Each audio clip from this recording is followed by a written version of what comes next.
What's cooking, CSU? I'm Davis Bonner. I'm Cheyenne Duba, and we like to call this little slice of tasty programming CTV Cooks.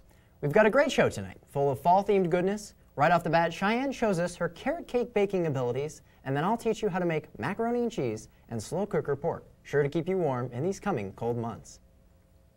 After that, Davis and I will teach you how to find the perfect pumpkin and roast the delicious seeds. We're also going to show you how to upcycle your leftover Halloween candy, and last but not least, we'll get you up to speed on all the latest foodie news. So sit back, relax, and grab a spooky snack because you're probably going to get hungry within the next few minutes. If you know me, you know that I love to bake. Some of my friends were having a wedding, and they asked me to make carrot cake for the ceremony. Not everything went exactly as planned, but hey, that's part of the fun of baking, right? Welcome to the second installment of Cheyenne's Cupcake Corner. Today, we'll be making a carrot cake, which is technically just a big cupcake. Here's everything you'll need to make it. I followed Bon Appetit's best carrot cake recipe, which you can find online, or take a photo of your screen right now, really fast, right now. Oh, well, you missed it. Combine the dry ingredients in a bowl. 1/2 teaspoon of nutmeg, 2 teaspoons of cinnamon, 3/4 teaspoons of baking soda, 2 teaspoons of baking powder, and 2 teaspoons of ginger. And 2½ cups of flour. Isn't this drawer freaking sweet, by the way? Now, mix your dry ingredients. Then, mix 4 eggs, 3/4 cups of oil, 1 cup sugar, 3/4 cups of brown sugar, and 2 teaspoons of vanilla until it looks fluffy and becomes lighter in color. After shredding 1 pound of carrots, which I did not film because it was making me angry, mix them together with 1 cup of buttermilk. Alternate adding the dry ingredients and carrot mixture to the wet ingredient mixture. It's okay if the batter is lumpy. Hey, girl. Throw in your raisins, and candied pecans. It's okay to eat some if you get hungry. Then fold them in with a spatula, and it's okay to eat more if you're still hungry. Spray your pans with nonstick oil, then pour the batter into each pan equally. There's only 2. Gotta love big cupcakes for this reason. After baking them for 40 minutes, let them cool while you make the frosting. Using an electric mixer, whisk 4 cups of powdered sugar and 1 teaspoon of vanilla extract with 12 ounces of cream cheese and 1½ sticks of softened butter. I'd like to mention that since this was a wedding, I used this fancy President imported butter from France, y'all. Trim your cake so the tops are flat, then spread frosting on one before stacking the other. Dump some frosting onto your cake and smooth it out with your spatula again. Let some hang off the edges because they will connect nicely when you frost the side. And we're frosting. Frosting. Use your cake scraper to smooth out the edges, making sure you scrape off any excess frosting with each scrape.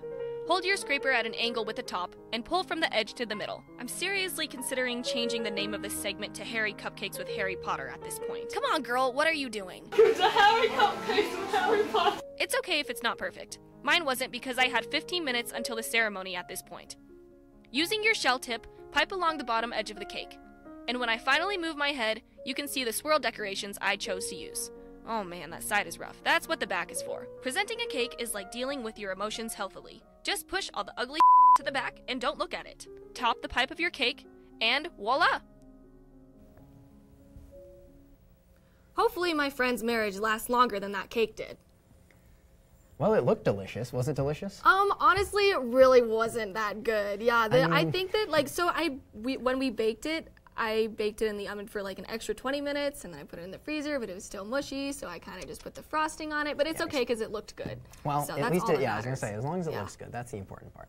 Well, I don't know about you, but during these colder winter months, I always crave comfort food. Fortunately, I've got 2 recipes that can satisfy your hankering for a good home-cooked meal. First up, Crock-Pot pork chops, perfect for lazy afternoons by the fire. And after that, a timeless but always tasty classic, macaroni and cheese. Hello, and welcome to this episode of CTV Cooks. I'm your host, Davis Bonner, and this is a Crock-Pot. Now I know what you're thinking, Crock-Pots are those things your mother buys and then never really uses. However, in a college setting, they can actually be quite useful. To demonstrate this, I'm going to prepare a simple pork chop and potatoes dinner recipe that can be prepared before you leave for school and is ready to eat by the time you get home. Let's get started. For this recipe, you're going to need 4 to 6 pork chops, 4 to 6 potatoes, 1 onion, butter, salt and pepper, cream of chicken soup, seasoned salt, garlic, and of course, your crock pot. To begin, start by warming up your crock pot by turning it to low.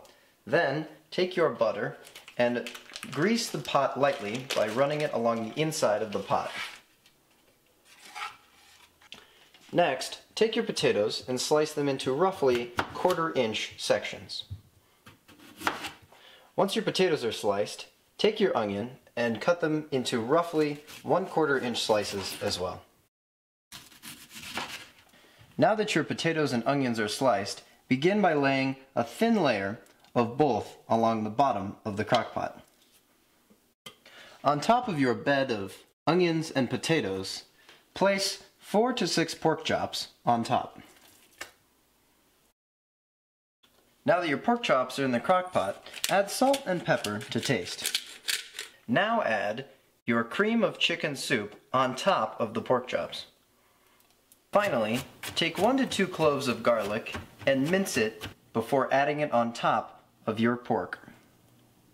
Now that all of your ingredients are in the crock pot, put the lid on top and let it sit for 4 to 6 hours, by which point you'll be ready to eat. By this point, you've probably completely forgotten about the crock-pot recipe that's been cooking all day. However, after 8 hours, you're ready to eat dinner. Now, this recipe pairs great with a vegetable of your choosing, but between the both of us, you'll probably never use your crock-pot again, so enjoy it while it lasts. Hello, and welcome to CTV Cooks. I'm your host, David Spawner, and this is boxed mac and cheese. But we don't care about boxed mac and cheese, so let's make it from scratch. This is homemade macaroni and cheese. For this recipe, you'll need milk, shredded cheese, all-purpose flour, your choice of noodles, butter, salt, and pepper. To begin, bring a large saucepan full of water to a boil. While you're waiting for your water to boil, begin softening your butter in your smaller sauté pan. For every 1 serving of mac and cheese, melt 1 tablespoon of butter. Once your water has come to a boil, add your pasta and cook to the package's time specification. I recommend roughly 1 cup for every 1 serving of macaroni and cheese you're planning to make. Now that your butter is melted, sprinkle in roughly 1 tablespoon of flour for every 1 serving of macaroni and cheese. Stir the flour and butter mixture until it's consistent throughout. Next, add roughly 1/2 cup of milk to the mixture. At this point, add your salt and pepper to taste. Now add roughly 3/4 of a cup of cheese for every 1 serving of macaroni you plan to make. Blend this mixture until it's smooth and creamy. You can alternate between cheese and milk depending on if you want a creamier or a thicker mixture. At this point, your roommates are probably wondering what the hell you're doing, but ignore them and continue to stir the mixture constantly. Take your strained pasta, put it back in the pan, and put the pan back on the oven.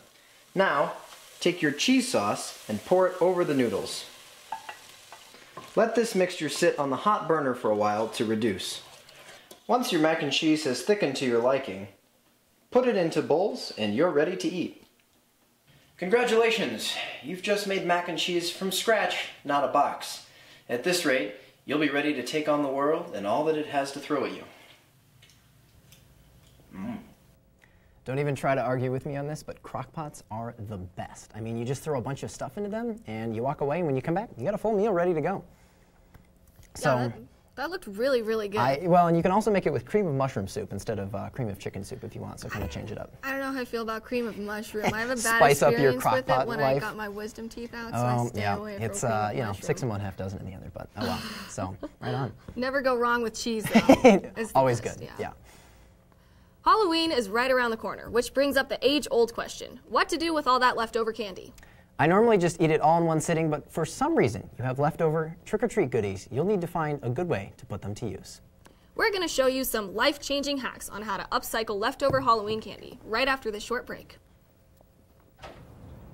Oops. They said I couldn't dream. Called me a piece of trash and swore that's all I'd ever be.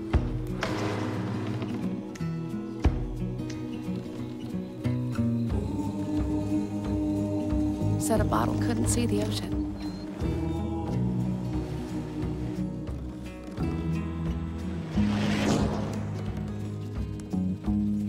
Give up.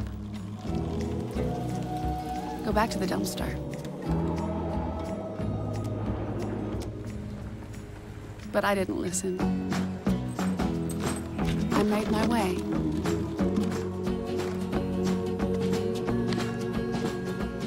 And now, I am what I've always wanted to be.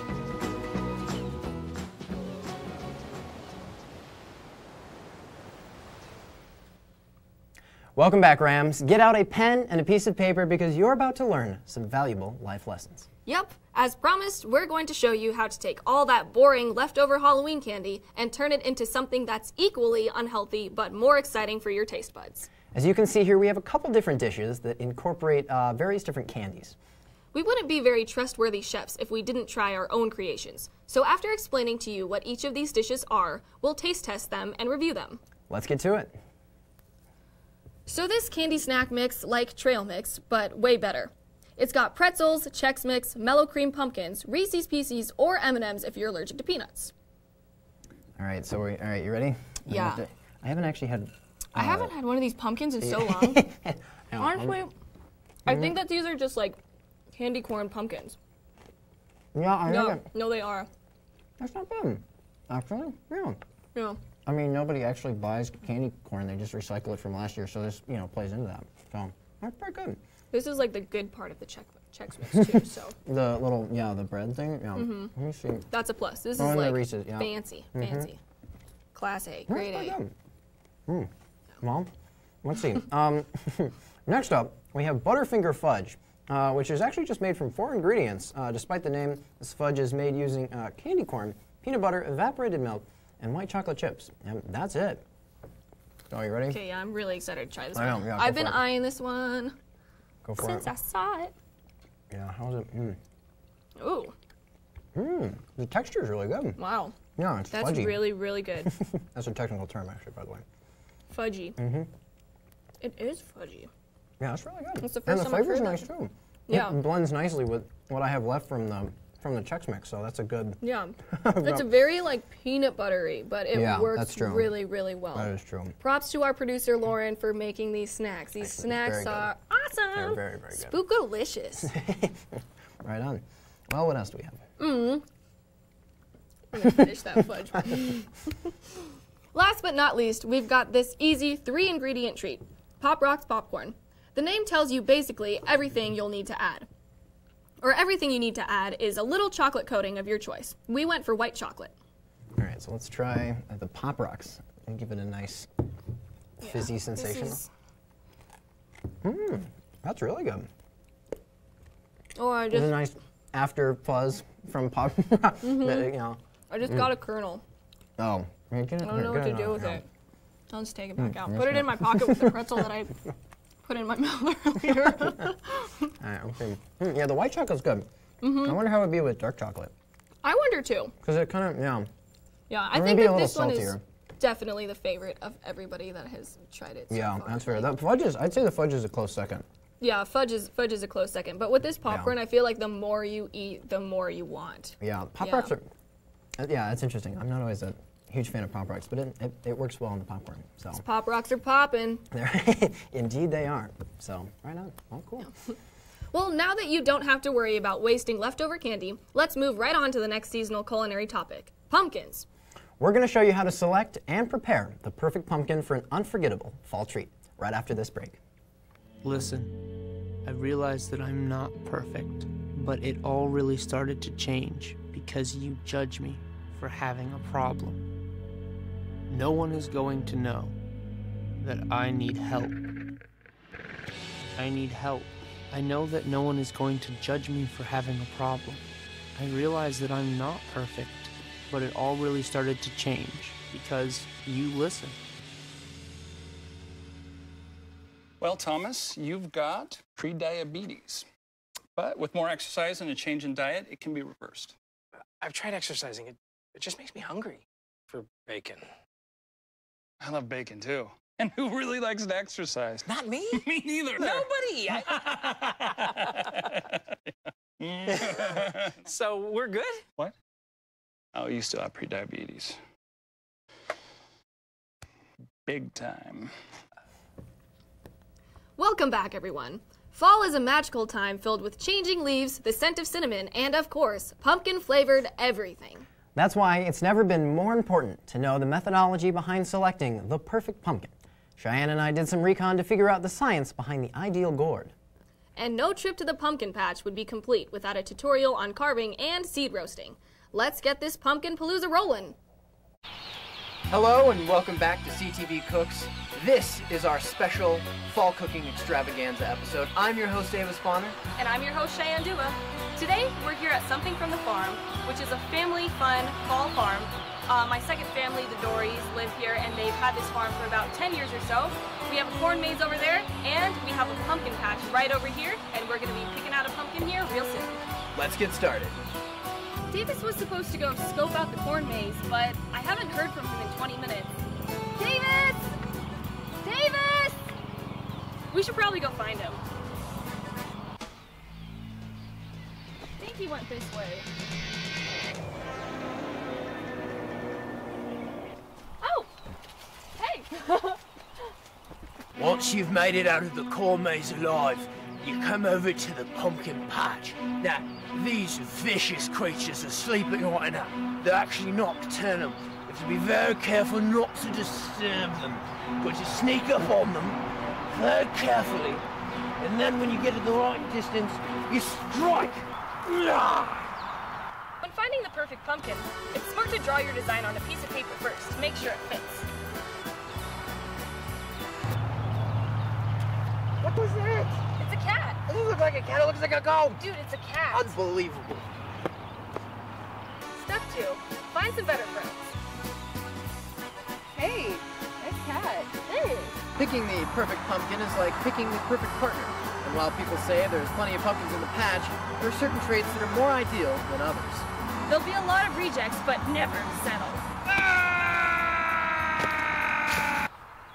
There's a diversity in colors when choosing a pumpkin. Just pick one that resonates with you. Once you've picked your preferred color, look for features that make it easy to carve, such as a smooth, flat face, unlike this one that looks like Steve Buscemi. It's also important that your pumpkin has character. You'll want to make sure that it's equal parts spooky and spunky, otherwise known as spoopy.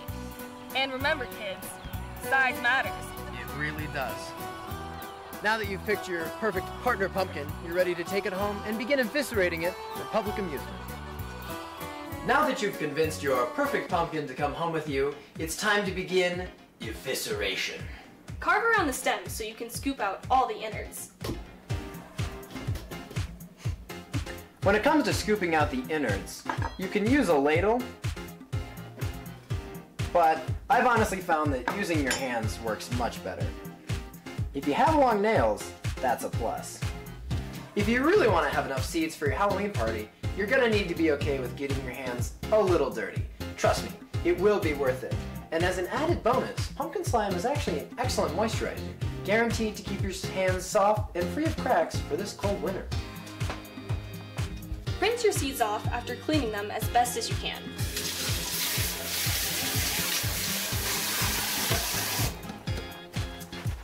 Then, dry them.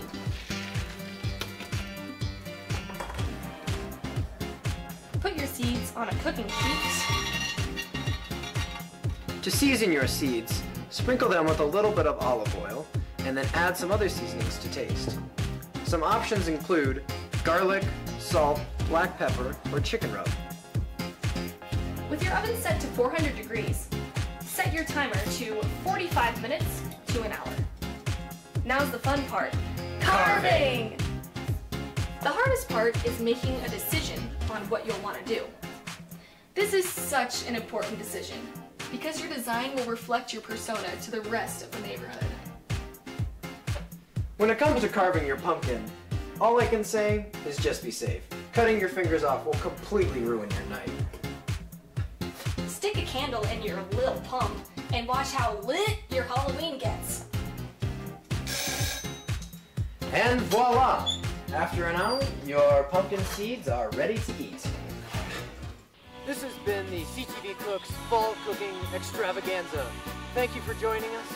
I'm your host, Davis Bonner. Have a safe and fun Halloween, Rams. We'll see you next time. Today's music is brought to you by the birds.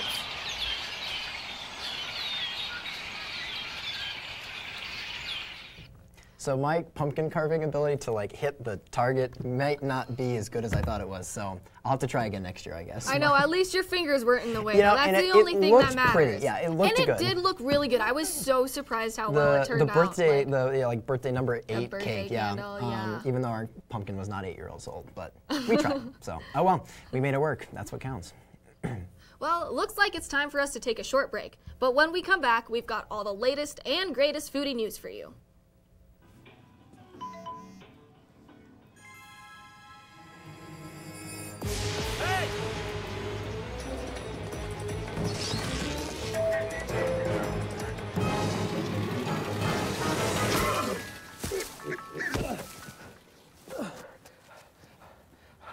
So, same time next week? Well, of course.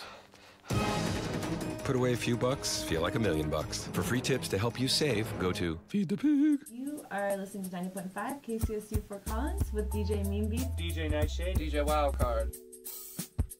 Music to me is one of the best creative outlets that I can think of. An escape from the real world.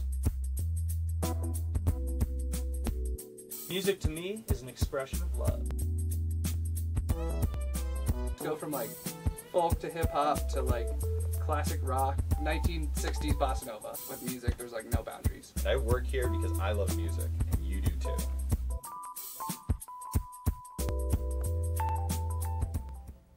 Welcome back, Rams. There's never a bland week in the world of foodie news, so let's get right to it. Have midterms got you stressed? Sometimes the best cure for stress is to splurge. And when I splurge on sushi. Here's my top bang for your buck sushi lunch deals around campus, all within 15 minutes walking distance. SA is only a 5-minute walk from campus and offers 3 rolls for $12.95. Jaws, a CSU favorite, features a $9 lunch special, including 1 regular roll or 2 pieces nigiri, plus a chum bucket. Add $2 and you can get an extra 2 pieces nigiri or another regular roll. White Tree features 3 rolls for $12.99, as well as specials including a regular roll and 5 pieces nigiri. I know where my stipend from this show is going tomorrow afternoon. With the Baseball World Series just around the corner, fans are gearing up to cheer on their favorite teams. However, for the rest of us, the postseason means free tacos from Taco Bell. This year's Steal a Base, Steal a Taco promotion gives baseball fans and Mexican food fans alike the opportunity to score free tacos. For every base stolen by either team, Taco Bell will be giving out 1 free Doritos Locos Tacos while supplies last. This blessing of crunchy, taco-y goodness is currently set for November 1st, so mark your calendars, folks. As Halloween approaches, the age-old fear of drugged candy plagues the minds of parents everywhere. What appears to be your run-of-the-mill Tootsie Pop may actually be a THC-infused edible. Those sugar-coated Pac-Men may actually be ecstasy pills. Always proceed with caution before digging into those sweet treats, as you don't want to experience an unexpected trip this spooky season. But let's be real. It's unlikely anyone is drugging your candy because drugs are scary expensive. In the world of fake meats, 2 parties are competing for the naming rights associated with imitation beef products like plant burgers. Companies such as Impossible Burger, which made one of the first wannabe beef products, are competing with the National Cattlemen's Beef Association for the ability to call their product meat. With little regulation from the FDA and the U.S. Department of Agriculture, when it comes to these new meat products, both sides are fighting for the ability to legally classify their products. Well, that's all the time we have for tonight, Rams, but thanks so much for dining in with us. Check in with us on CTV tomorrow evening for news, weather, sports, and entertainment. Have a sweet and spooky October, Rams. And don't forget to treat yourselves.